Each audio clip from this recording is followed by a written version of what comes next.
Very excited you all came back. Hopefully everybody had a good lunch.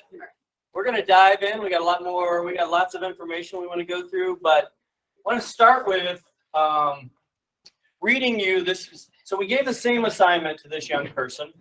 What? Oh, she wants my picture. They want to see me, I guess. I moved too much.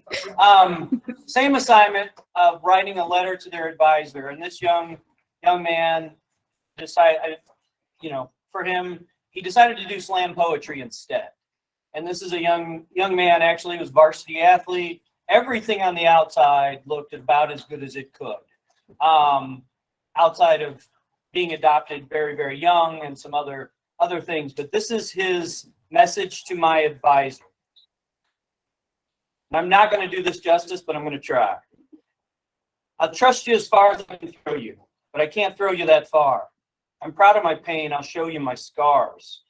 A damaged soul, just like most of us are. It's hard to stay afloat when all your goals are oceans apart. This hole just grows in my heart. My pops told me that a world worth living is supposed to be hard, and don't expect rewards, not even on your grocery card. I've always wished that me and him could sit and just smoke a cigar and reminisce on the past shit we'd passed over before. I can't completely heal because I peel scabbed reopening scars. I've overindulged and almost overdosed for moments of joy. I never rebuilt the relationships I choose to destroy. You'll never be in my life, but you'll always be in my heart. I was holding on to your darkness, let go, and now I see light. Pressure can make you diamonds, or pressure can burst your pipes. It depends on your perspective and if it's worth it to fight. I'll be all right. Instead of catching feelings, I've been catching flight. I hold my breath when I catch myself running from those nights. But just because something feels good, don't make it right. Been through the worst, but I don't have the words to tell you what it's like. So this advisor is deep, no matter what the outside service looks like. And hand it back over to Corey or to Katie to finish up motivational interviewing.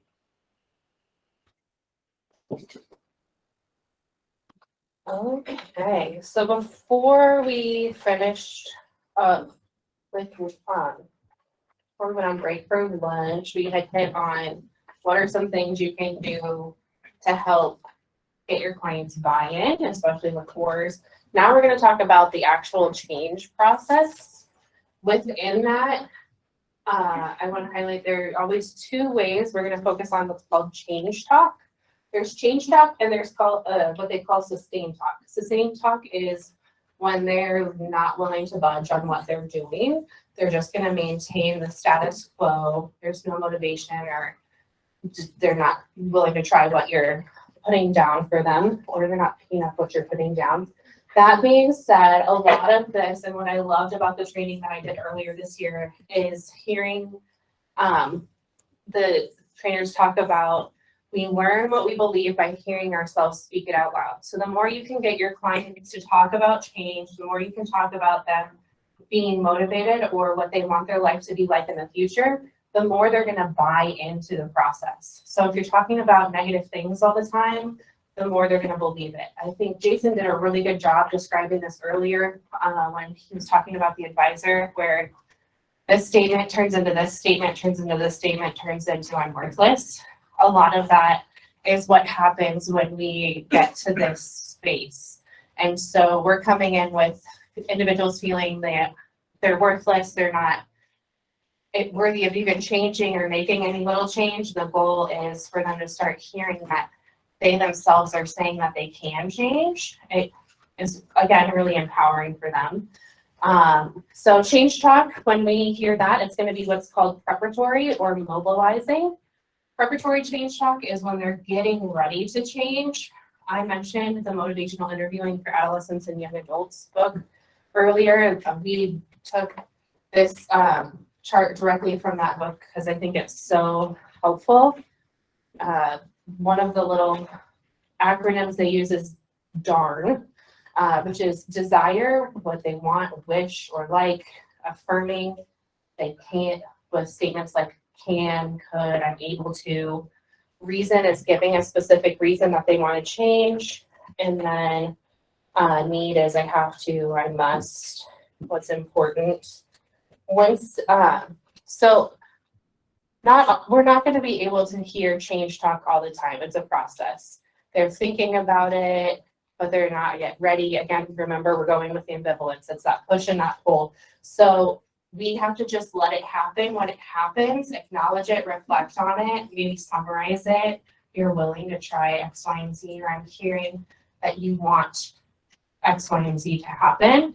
But when sustained talk happens, I tell everybody just let it happen, because there's going to be a little bit of resistance there and they're not yet ready. They might not want to hear what you have to say, depending on your relationship, depending on where they're at. And we just have to meet our clients where we're at with that and allow it to happen. You can try and put maybe a more positive spin on it, but we are guiding them. We don't get to control what they're saying. So just when you see the darn talk is what I'll call this part, go ahead and just acknowledge it and see where you can go with that using ORs.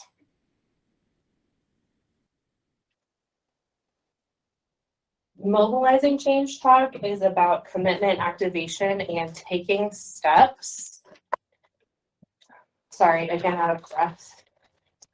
Baby here. So commitment is them just agreeing to make a change or seeing that there is a sorry. So commitment, making change, committed to making changes. Activation is where they're starting to set goals. They're seeing that they can take a step. And then the next one is actually taking the steps and making those changes. Within this portion, we're going to talk on the next slide too about change plan. This is where a lot of SMART goals can be really helpful.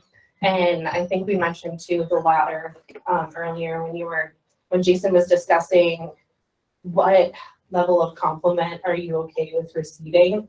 This is what are you okay with starting out with that won't make you run in the opposite direction. The MI ruler is a great way to see where clients are at within the mobilizing change talk. So it's on a scale of 1, which is not at all, to 10, vary. And you can ask questions such as, on a scale of 1 to 10, how important is this to you? On a scale of 1 to 10, how confident are you about implementing these strategies? And on a scale of 1 to 10, how ready are you to implement what we've talked about? From there, the answer, depending on the answers you get, 1 is sustained talk, 10 is full-on change talk, and really 4 to 7 is where you're seeing this maybe a little bit of the darn talk, but they're just, so 6 to 7 is where you can have really good conversations. Is what I'm trying to get at here.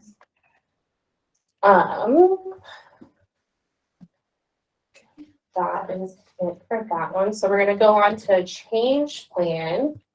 When you are hearing clients frequently talk about wanting to make a change, that's when you're going to actually implement something with them. I wouldn't say this is exactly like a treatment plan. That's separate, but this is, you're giving them those concrete things. And we had a couple questions before going on lunch about what do you do when parents are wanting change to be made faster. This is really what I think about when I think about that, because we're having discussions with our clients about the change. We might be bringing parents in depending on what that change looks like. I always am talking about my intakes for IOP, what they want to see change, what some of their individual goals would be when they're in the program, what are they wanting to work on. So that's a great time to kind of discuss some of that, but discussions should really be based on what does the client want to change, try to get them to be specific.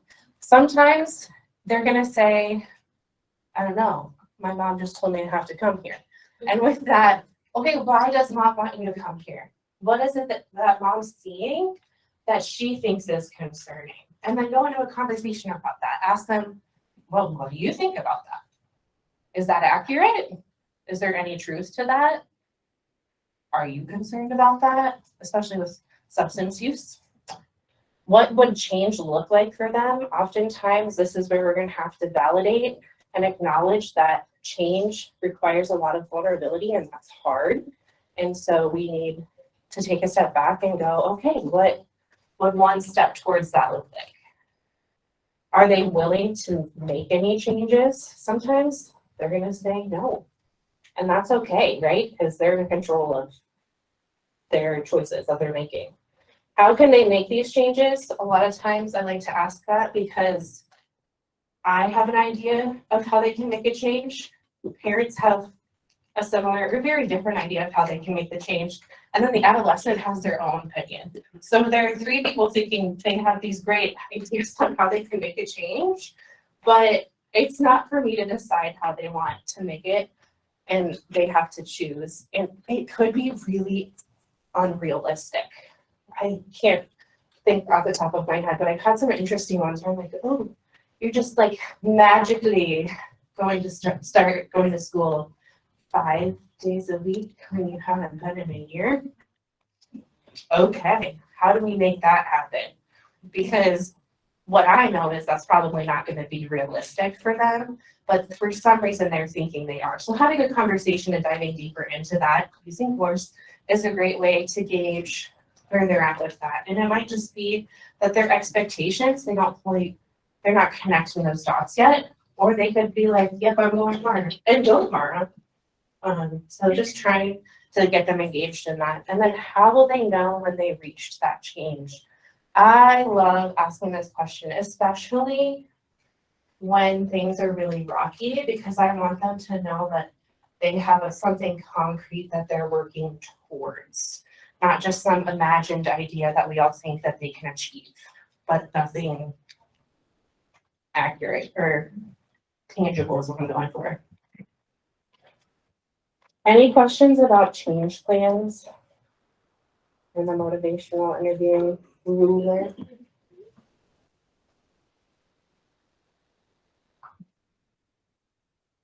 Okay, we are going to touch base on depression.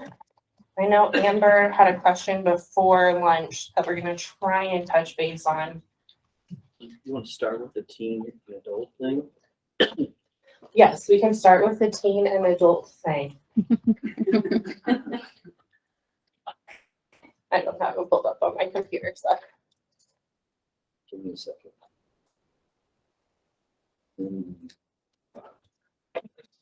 Where's the electronic packet? So again, in the electronic only packet, we tried to take a look at, so we kept the diagnostic criteria in one place and then shifted some other information around 4 types of depression.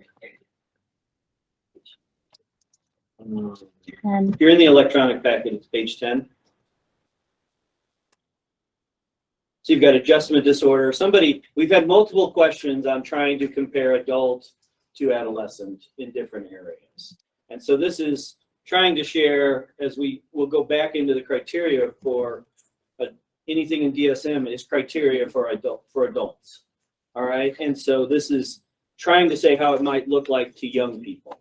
All right. So the 4 major types that are going to look at a young person are adjustment disorder with depressed mood, dysthymia, major depression, and then bipolar disorder.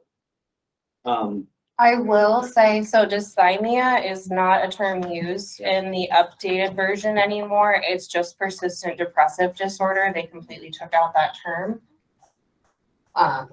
So it's just persistent depressive disorder, nothing in parentheses there anymore. So yeah, those are the 4. And then what are the signs of teenage depression? So adults are going to talk about emotional pain. Depressed teens tend to report physical aches and pains, headaches, stomach aches, or they say they don't feel well. And this is the case where you've got a young person where they've gone to the doctor a lot for all kinds of things and they can't find anything. That happens quite often. Mm-hmm. And it's an interesting process to reflect a young person telling you that their stomach hurt when they tried to go into a class they didn't like, and be able to reflect back that complex reflection along, oh, so your body may be having physical pains while you're anxious about doing something. That was I think a 13-year-old boy. That was a huge revelation, that emotions were present, even because they would say they were rational minded and not having any emotions whatsoever. And that started an interchange that we saw in that young man, that conversation started that, where he could put those two together. Irritability, that's one that most parents don't understand. Okay, my kid's irritable all the time, but it's actually a symptom of depression in adolescents, not adults. I think we all know that any significant change within their life is a sign of something going on. But obviously academic changes can be indicative of depression. Increased sensitivity to criticism, social withdrawal, like things you even knew that they enjoyed doing and they start stepping back from it because they're uncomfortable, or they start making up excuses. I guess the positive side of something must be wrong with me is that they're still saying to change something. Withdrawal is just like, I'm just going to start avoiding more and more things, somehow thinking that's going to decrease the amount of pain I feel. So similarities, feeling sad or empty inside, irritability, more common and pronounced in teens, low self-esteem and feeling guilty, believing that you're worthless, thoughts of suicide and death, trouble thinking clearly, and difficulty sleeping. So that's across the boards. Those are going to be indicative of depression. So differences, changes in behavior, not wanting to go to school, claiming they're sick, behavior issues, having a negative attitude. Reasons for depression. Teenagers have many stressors in their life that can be a depression source: school, parents, bullying, peer pressure. And they all have recognized, they have all learned, at least from all of their bullying or not to bully training, how to use that language as they back up whatever's going on with them. And I mean, it's occurring. There's some mean bullying, but it's amazing how fast they'll go to some of those things. Parental divorce and life changes are always a big impact in young people, and then hormonal changes are one of the bigger differences. So I was also talking with Corey, who is the director of our adult IOP beforehand, and I just asked her, like, what are some things that they're seeing in their IOP program that's maybe a little bit different than what we're seeing. And while there's some isolation and withdrawing as adolescents, it sounds like full withdrawal from work or even family is happening more frequently than maybe we're seeing on the adolescent side. Was there another one that I would miss there? And a lot more health anxiety. Oh, and a lot more health anxiety too. It's coming up more frequently for the adults versus adolescents. Adolescents just seem, and from what I'm seeing individually and in our group, is just more like isolation from peers and not feeling connected. I wouldn't say I've experienced any health anxiety in my own personal practice. So for major depressive disorder, going back to the packet with all of the fun DSM criteria for you, there's only, I think, one spot on here where it talks about children specifically. I guess number one, so 5 or more of the following symptoms have been present during the same 2-week period and represent a change from previous functioning. At least one of the symptoms is a depressed mood or a loss of interest or pleasure. Under a depressed mood, it says for most of the day, nearly every day, by subjective report or observation made by others. Sometimes, as I was reading this the other day, it's like, oh, subjective or objective. Like a teen can walk in and parents can actually tell me what they're seeing, and I don't have to go, I don't have to pull it out of the youth. Like if someone else is seeing it, that also counts here, which would also help for the littles that you guys may be seeing. And specifically in children and adolescents, it can be an irritable mood, That's the only difference really that's marked under the depressive disorder. That would be different for children and adolescents versus adults. That portion doesn't necessarily apply for the adults. Diminished interest or pleasure is frequently happening. There can be weight loss or weight gain, specific to children. So again, the DSM does a really good job in acknowledging the differences between children and adolescents. So this wouldn't necessarily fit under adolescents, but for children, consider failure to make expected weight gain. There is increased insomnia or hypersomnia nearly every day. I had someone telling me they were sleeping or like not getting out of bed for over 12 hours in a day. And I was like, what are you doing? So, I mean, it's a very real thing. Just not being so exhausted and having no energy to even move, get up, they were going to the bathroom, but that was about it. I think parents were bringing food in for them. So that's some pretty severe depression right there. Psychomotor agitation or retardation nearly every day, observable by others. Fatigue or loss of energy, feelings of worthlessness. Really the only thing as we go through this portion, which no changes here other than to know under D, they added at least one major depressive episode is not better explained by schizoaffective disorder. It is not superimposed on schizophrenia, schizophreniform disorder, delusional disorder, or other specified and unspecified schizophrenia. That is the only change there. Under coding on the next page was 16. They took out, there's no longer specific DSM codes. They're only using the ICD-10 codes. So you won't see any of those anymore. All of those remain the same numbers wise for the ICD-10. Then a couple wording changes, like I mentioned at the very, very beginning today. It went from specify when to specify if. And then they added a little portion under seasonal pattern that says it applies to a pattern of recurrent major depressive episodes under that. Switch into disruptive. Yes. And then we're gonna go to DMDD real quick. That's on page 14, so just before.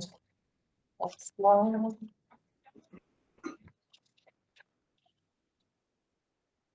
The only change here is the beautiful number up top. But I figured we would go over it a little bit more because I think what we're seeing is some irritability within adolescence. And what I've started to even question myself is it depression, is it anxiety, or do we have some like defiance or some disruptive stuff that maybe fits DMDD a little bit more? So it's severe recurrent temper outbursts that are manifested verbally or behaviorally that are out of proportion in intensity or duration to the situation or provocation. One of my interns the other week had said someone she was working with all of a sudden went off and was like throwing things and had decided within whatever was happening, because mom was on the phone with her, that he was going to kill himself. And I said, is this normal for him? Is this not normal? And it was like they were having a very simple conversation from what I gathered from her. And so this would be one of those things where the response was not proportionate to how he was feeling in that moment. Temper outbursts are inconsistent with the developmental level. Temper outbursts occur on average 3 or more times per week. The mood between temper outbursts is persistently irritable or angry most of the day, nearly every day, and is observable by others, be that parents, teachers, or peers. These criteria have been present for 12 or more months, and throughout that time, the individual hasn't had a period lasting 3 or more consecutive months without the symptoms. They are present in at least 2 of the 3 settings, including at home, at school, or with peers, and are severe in at least one of those. The diagnosis should not be made for the first time before the age of 6 or after 18. And sorry, I lost my spot. By history of observation, the age of onset is before 10 years. So that's a pretty big one. There, I think you're needing to see it before 10. There's never been a distinct period lasting more than 1 day during which the full symptom criteria, except duration for manic or hypomanic episode, have been met. How is that different than, and I probably should have looked, but oppositional defiant disorder? That is a great question. I did not even throw oppositional defiant disorder in here. Because, so to me, this is oppositional defiant disorders where you're getting a lot of pushback with authority specifically. Be that parents, school teachers, things like that, versus DMDD is more of that anger and aggression, the temper tantrums that you're seeing, and is not necessarily related to the authority. Like yeah, Whatever. yeah, it's just an outburst that's not equivalent to what you would expect for a developmental age, versus that defiance piece is, I'll go back to the individual who wasn't going to school for years, and finally, like, we have her in school 3 days per week now, but she was full on, like, if I'm Z, I'm literally gonna walk out of his office or his room. Like, she was not gonna do anything he said, and it was all because of authority versus anxiety or depression based. So that would be the differences there. I was reading, I believe, with ODD too. I don't know if it says it here. You can't have both at the same time. Is ADHD a general comorbid diagnosis too with this? I didn't look at ADHD prepping for this, to be honest, so I would have to look at that more. Would say we also didn't spend much time on oppositional defiant because it is not helpful in a group setting. And so if that's actually a primary diagnosis, or we think it's the primary diagnosis, they're not a good fit for a group program, and are actually, so like somebody had It asked, could be very, very harmful to group dynamics. culture, yeah, I mean, because nobody's okay. And somebody had asked earlier about eating disorders. Again, it matters to if you ever want to interact with our program, but if eating disorder is the primary and it's not under control or been treated, that's also not a good place to start with, an anxiety, depression. They need to have that handled. Now, on the other hand, we've actually had a lot that have been through eating disorder treatments, but they didn't deal with the advisor. They didn't deal with some of that kind of thing, and we were very excellent help in those situations. So I just want to be clear, we also skew towards criteria that we deal with. Anybody who joins our program has anxiety, depression, or both happening at the same time. That's what I always tell families when they're coming in, because sometimes the biggest concern is, are we going to get somebody who's super oppositional and will my kid take on some of those traits? That's a big concern for a lot of parents when they're coming in for an intake. So we go over everybody coming in that's like our one requirement to join our program. Amber says that she doesn't see any mention in spiteful/vindictive in DMDD like there is in ODD. Okay. Sure. Yeah, I'm going to have you read that out. Claire's helping. We just have a comment that says that Amber doesn't see any mention of spiteful/vindictive in DMDD like there is in ODD. So definitely, I think a little bit different reasoning for outbursts, I would say. Okay, so back to Bree again. I'm feeling a little bit obsessed with her right now. We're stalking Bree right now. So she's walking into your office for the first time, which we kind of like already hinted at, but using your knowledge of the diagnoses that we've reviewed and what you've learned about motivational interviewing, discuss at your table these 5 questions. How are you going to engage her in your sessions? Using ORs, what would you want to make sure you say to her or convey? What, if anything, do you need to learn more about from her to make a diagnosis? What are your initial thoughts on her diagnosis? And then Bree puts up a wall with calling everything boring. How would you try to get past this defense mechanism in response? So go ahead and take 5 minutes at your table and discuss.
Back together and we're gonna go around the room and I'm going to find each table what the most interesting response was.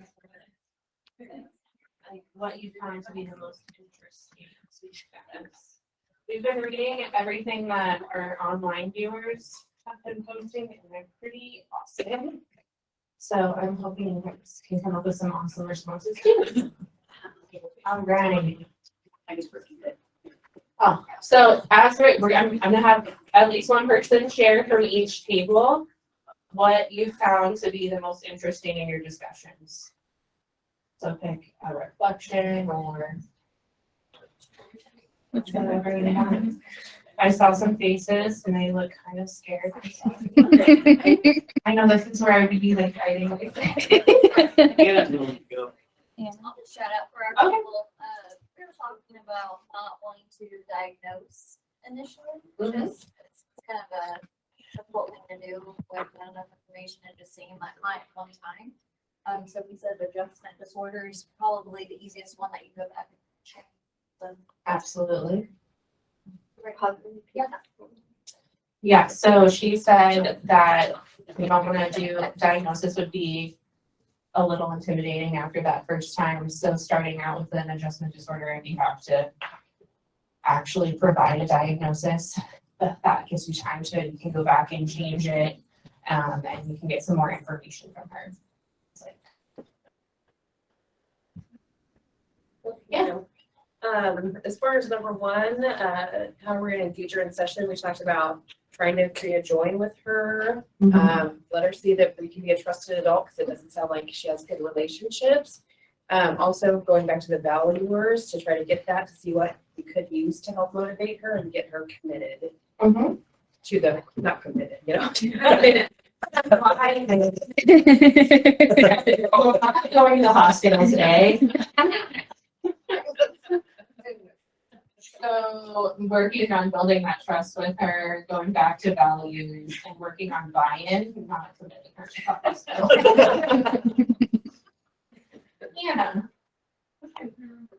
One, we're talking about, well, we want to know more about what her life was like before she lost the one friend, so we can kind of gather information about how much of this sort of depression is on that and what was there before, and then the whole thing around boredom, we were talking about, one thing is kind of exploring physical boring and kind of looking into what it does into sort of things like that. And then digging into the boring more.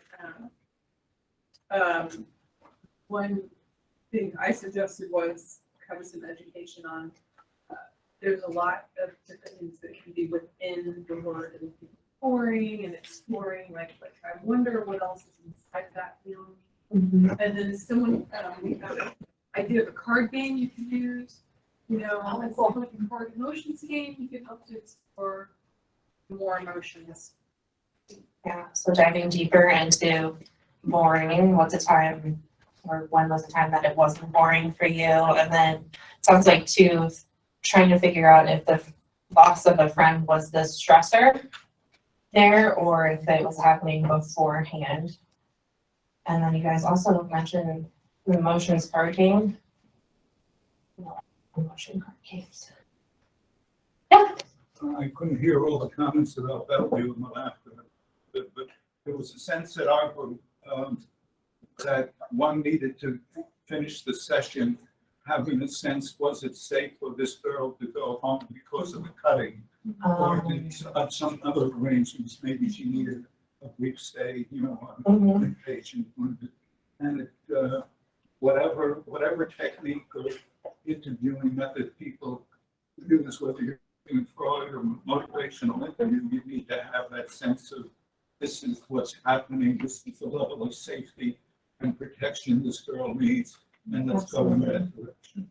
Absolutely. So he's talking about making sure she is actually safe to go home.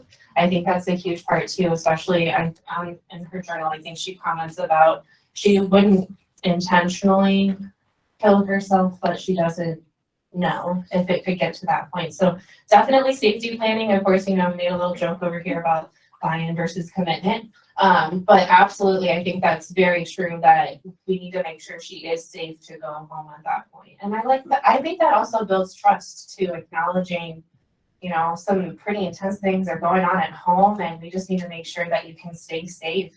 And that's our job as professionals, is to ensure that you can be as safe as possible at home.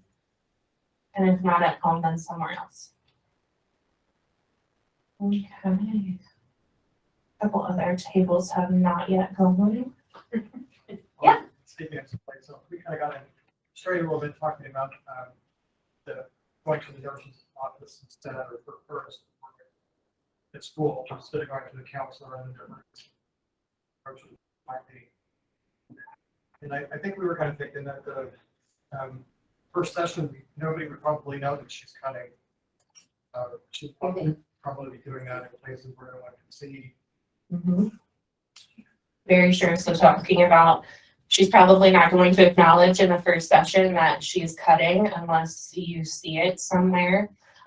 If mom comes and shares or is giving you knowledge beforehand, that would probably be the only way you're going to see that. Also, I think someone online had said something about being very creative with journaling and drawing, and I don't think we would know initially from her, other than, you know, I've given you that information, that she's journaling or doing those things, which as we get to know her more and build that rapport, we could definitely ideally find that out.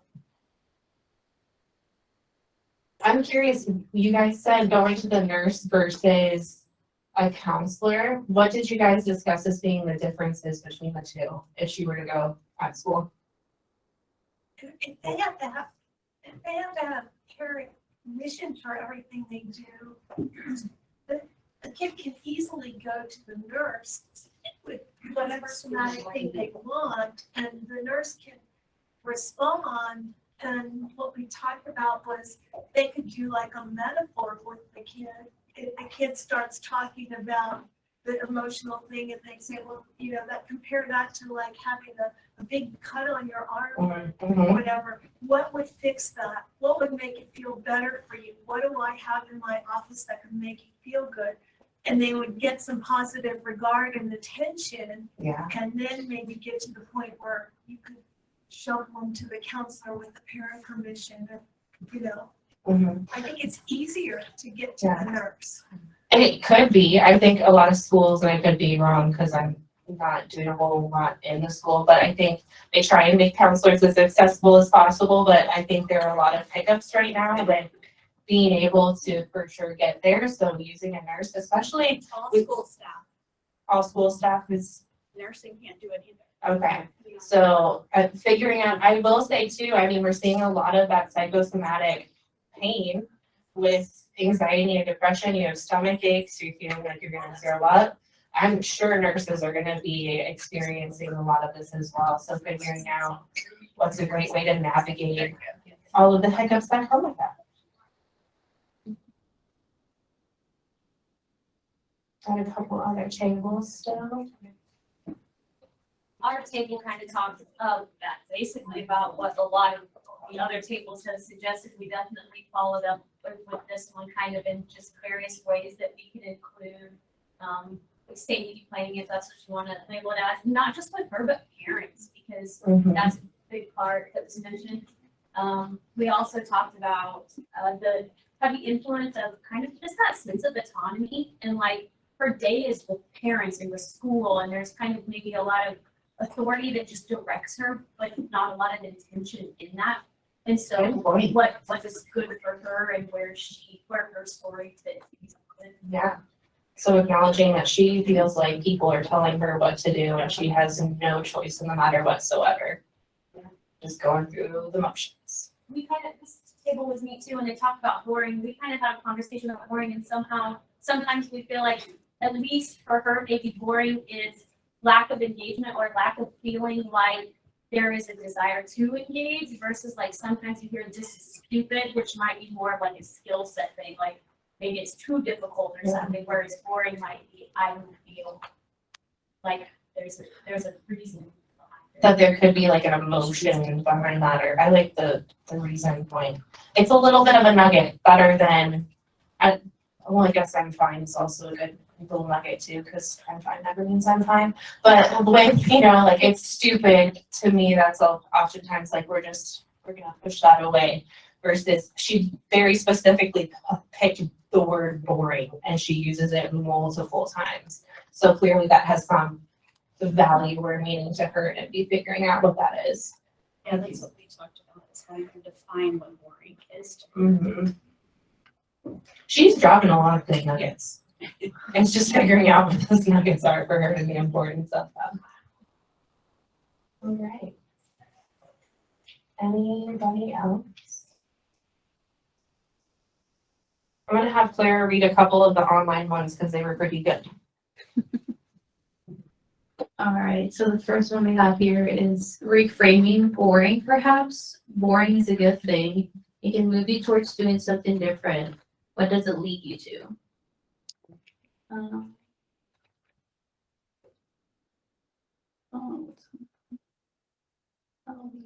There was a lot in the chat. Yeah, She's sorry. navigating it all. Try to engage the body, like walking, crafting, balance, anything that keeps hands busy.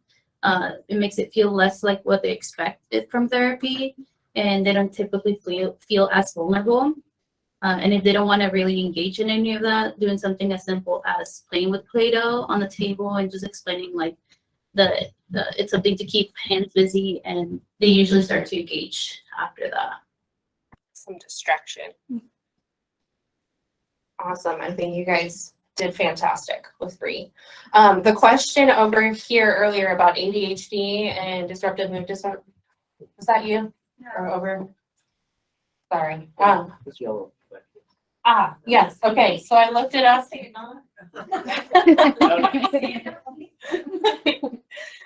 So I did find, I went and looked at ADHD and the DSM, and it does say that DMDD is characterized by pervasive irritability and intolerance of frustration, but impulsiveness and disorganized attention are not essential features. However, most children and adolescents with the disorder also have symptoms that meet criteria for ADHD, which is diagnosed separately. So it can definitely be co-occurring, and they're still seeing that. All right. Do you guys have a blank sheet of paper? No. No? They should still have space on there. Okay, wherever you can find some space. Go ahead and write down at least one client that you were willing to try motivational interviewing with. And pick one of the ORS skills that you want to use more frequently with that client.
Okay, that brings us to the end of motivational interviewing.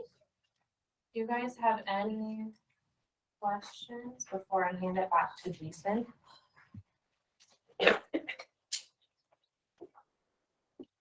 Alright. So one thing I was thinking about is Katie was talking about motivational interviewing, and we kind of all are trained in like those 4 areas, and we use them in pieces. And just like I'm going to finish up the NAV here, and it's not that you use one of those skills really well all the time. It is, if you're thinking about motivational, it's interviewing, is can you weave those things together?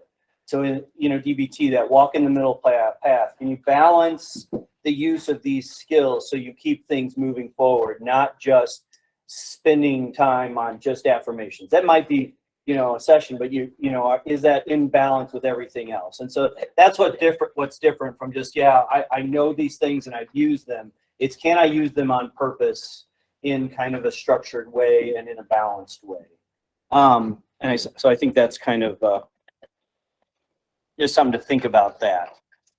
I'm going to keep sharing different letters and stuff we get from young people. Here are Katie's references for the motivational interviewing, and somewhere we've put down the ones for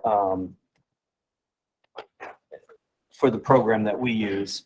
I want to go back, since we've split this up, normally I'm going to go straight through DNAV, but I'm going to highlight it, get you the big picture and how we think about those things. So the valuer is helping the young person find something that matters. All right. And just even in the Bree story, as we talk about the boring, all right, boring to me is saying, this doesn't matter to me. All right. And so we've got to dig deeper than that. And so what can we find to value and what matters to us moving forward? The advisor influences cognitive regulation. You got to learn to unhook and manage the advisor. And I want to share, again, this is a young lady writing about her struggle, and I think it fits nicely between advisor and noticer, but it's called A Beam of Light, a poem about struggle. A beam of light miles and miles away, with laughter and squeals, dancing and friendship.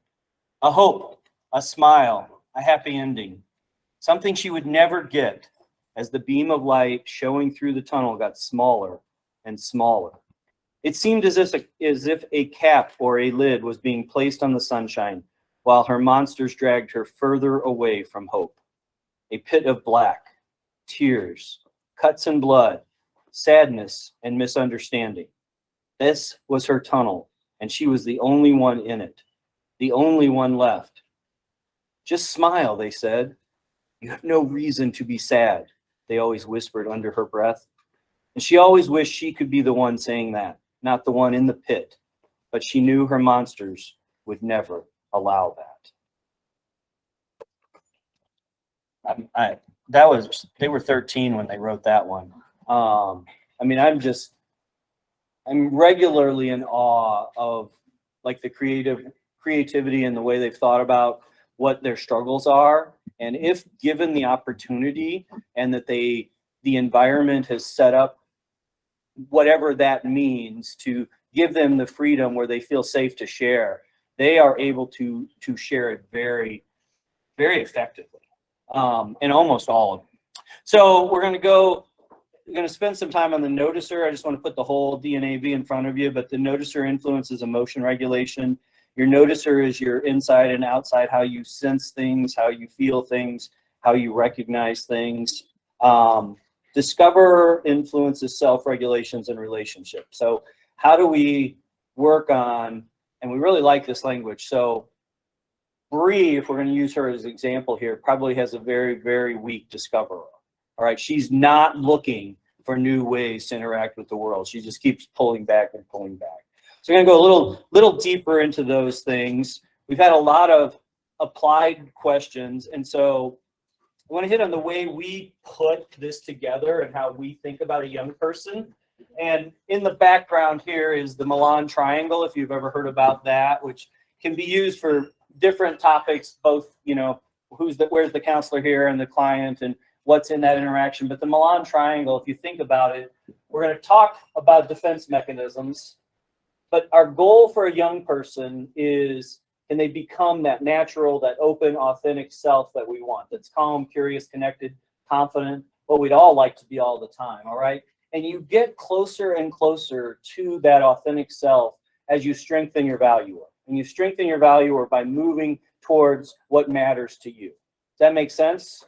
So if that's our goal going down the center, but we've got that advisor realm that we've talked about, and it's made up of defense mechanisms or actions taken to avoid feelings, masking emotions, intense feelings that actually hide core needs, so worry, panic, fear, shame, guilt especially. And then you've got those existential questions mixed up. And that forms this advisor realm inside of the young person's head, all right? And so to get past those things, if you're struggling in those areas, you got to engage the discoverer, which is confronting those defenses and igniting sparks, and then bolstering the noticer, again, and that's how do you feel things, feeling your feelings kind of thing, and actually recognizing that you have emotional needs. So if you're feeling pain or feeling sadness or something like that, there is likely some needs that aren't getting met. And so just kind of want to give you the big picture as I'm going to continue to walk through this. And we talk with the young people about a process, and the process is bold, and this is coming from the ACT DNAV language, but how do I become bold in the world? Well, I breathe deeply and I slow down. And you can teach a set of skills, and a young person can figure out which one works for them in different situations. And that's why it's a process. It's not like I just say use square breathing or use this, or somehow you have to kumbaya yourself into, there's lots of ways they can do it, and they can pick the ones that work. And then observing their thoughts and feelings, and that's where the noticer comes into play. Listen to your values, so you got to keep those clarified and in front of you, and then decide on actions. And again, this pulls us back to, how do you make a wise mind decision? If your emotions are jerking you this way, and then rational thoughts or whatever just jerk you the other way, how do we go through a process to get to a place we can make wise mind decisions? We'll be coming back to those, but I want to kind of give you the big picture of how we think we deal with the things we see. Yes. So what does it take for a young person to become an independent adult? At the beginning, we started with what are their developmental tasks that they have to do to get to become an independent. And what is that kind of broken down into? Well, it's broken down into physical activities. They got to be able to do some. They've got to be able to handle social interactions. They've actually got to deal with scary things, from phobias to feelings. They have to take on responsibilities. They actually need to interact with their parents and interact with authority in a variety of settings. They're going to have to deal with some level of pain, physical and emotional, some level of conflict, even if it's just a roommate conflict in some point in time, challenges in life, and then things, they have to find things that can bring vitality and value. And I set this up and they're worded this way because I want to walk into what do young people start avoiding.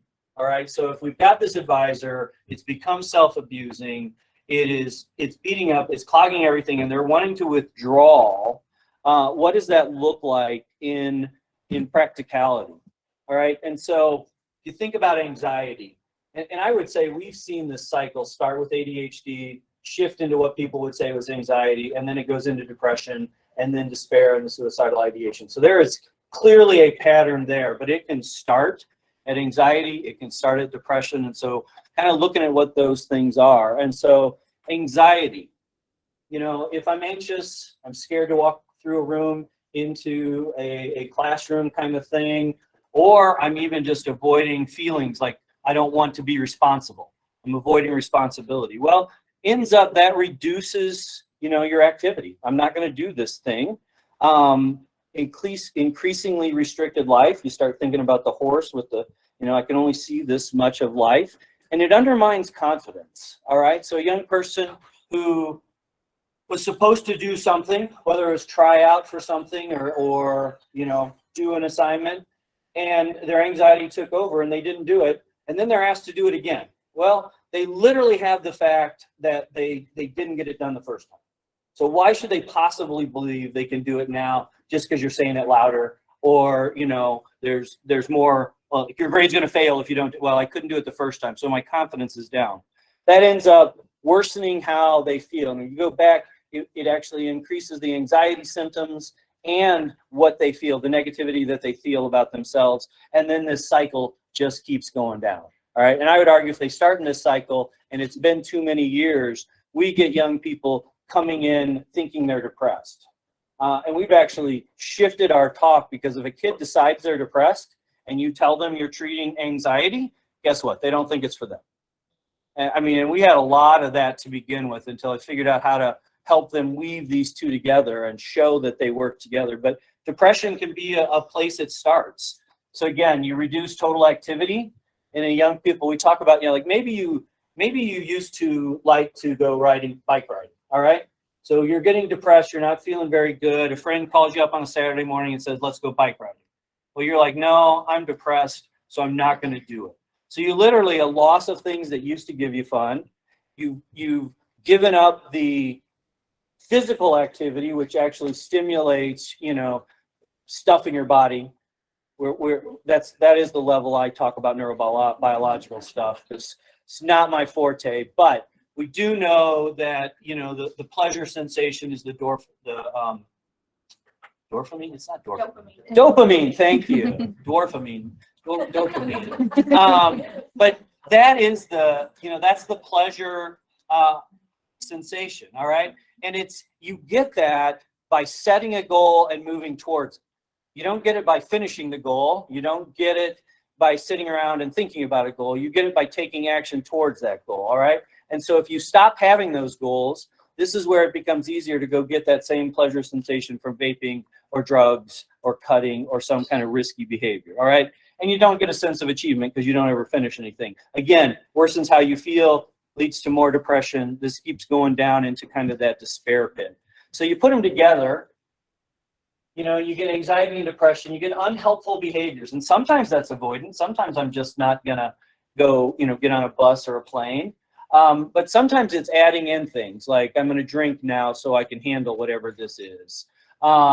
Or I'm just going to blurt out because I can't do it any other way. New and worsened problems, worsening of how I feel.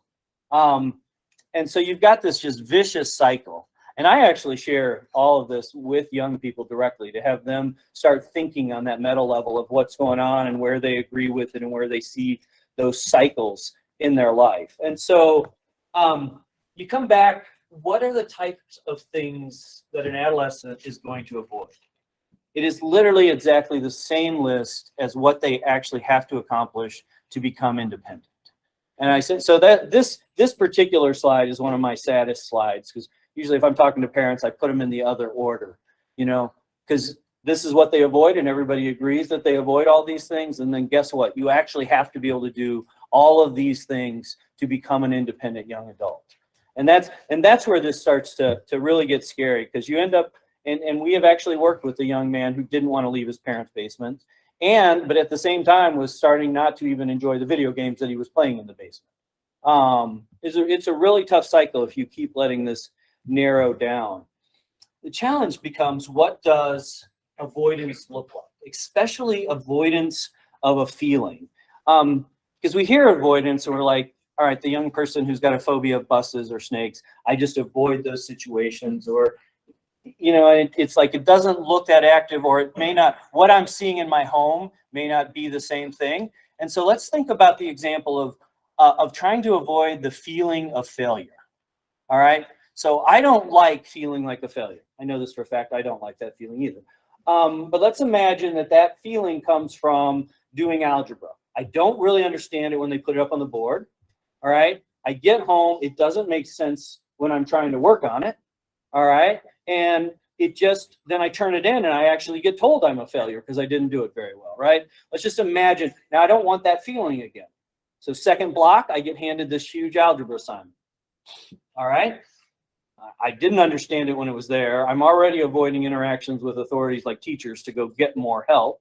I have all day to think about these 30 problems that I'm not going to get done and get ready for. So I get home and I am already in a bad mood. Like I am already at my emotional height. I walk in, I throw my book bag. This way we can go to Bree's thing. Mom's like, no, that's not where your bag goes. You should put it over there. Well, Mom, you just get off my case. Everything is, they're tearing me up. You end up having this fight. All right. It just escalates around almost nothing until it gets so extreme that the young person just runs up to the room and slams the door. All right. We can all imagine this scenario. Every parent's head nods at this point when I'm talking to them about it. But at that point, you've got a young person in their room where their emotions are so highly agitated. I'd be impressed if they remembered that they had an algebra assignment. B, they're not in a wise mind place to even handle that algebra assignment. And you're sitting downstairs, or the parents are sitting downstairs going, I don't actually want to interact with that young person. They're in a mood. I don't even want to talk to them. If they'll stay in their room, we can have a good evening down here. And they don't even know there's an algebra assignment due. And so then they're, probably not surprised, but then they find out the young person is feeling. That is a very, very active, conflictual situation of avoidance of a feeling internally that nobody could actually see from the outside. Does that make sense to everybody?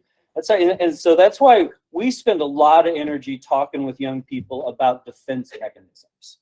All right. And so defense mechanisms is kind of, we define it in the program as anything done to avoid feelings, and especially pain. All right. And these can be called self-sabotagers.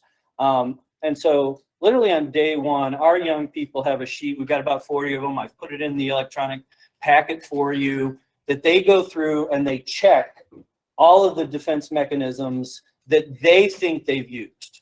And we give the same sheet to their parents, and their parents get to check all the ones they've seen on the outside. And then they circle the ones that are actually interfering with their life. All right. And so at that point, we've got, earlier we were talking about, parents are wanting things to go fast. Young people are maybe not wanting to move at all. And sometimes, frequently, what we see is those goals don't align. And so we've had kids set goals the whole time they're in the program and actually meet the goals they set. And parents are like, yeah, but we really wanted you working on this thing over here. So this brings those things together. So both families know. But again, even in that case, we're really clear that a young person probably can't work on that defense mechanism that is causing that immediate fight, that 9 or 10 level reaction. We got to pick 3 or 4 of the middle range defense mechanisms to learn skills to interfere with. So that handout and worksheet is in your electronic packet, and we start with asking them to just brainstorm ways they could confront those defense mechanisms. And then after they've been in the program for a little while, we're talking to them, well, what values would you be using to focus on? What is a skill that you've learned that you could be using to, and the same thing could be happening in individual therapy. And then finally, all right, if you don't have either one of those, what's the opposite action, which is a DBT skill also that we teach? What is the opposite action of what your defense mechanism is telling you to do? So if your defense mechanism is saying, I don't want to reach out to that friend, as Katie was telling us about, I have a phone number, I don't want, what's the opposite action? Literally, it's just 1, 2, 3, 4, let's dial the number, let's call them up, and let's see what happens. All right, so that's defense mechanisms. And I would just argue that that can become a really strong mask. Like they've just fallen into these patterns, whether it is whether it's using THC, we've had young people doing that, or whatever they're doing, that defense mechanism has just become so strong. It's a wall, it's a mask. It has become part of their identity, to go back to your question earlier about diagnosis and labeling of themselves. Because it's easier to think I have depression instead of I want to avoid responsibility. Much easier to think I don't have the energy or something's wrong with my body instead of thinking I'm avoiding responsibility. What time are we at? Is this a good time? It's actually a good time to, should we take a break now, Katie? All right, we're going to take a 10-minute break and come back into Noticer and Discoverer and use those balloons that are on your desk. So 10, 15 minutes, we'll start a little bit before 2.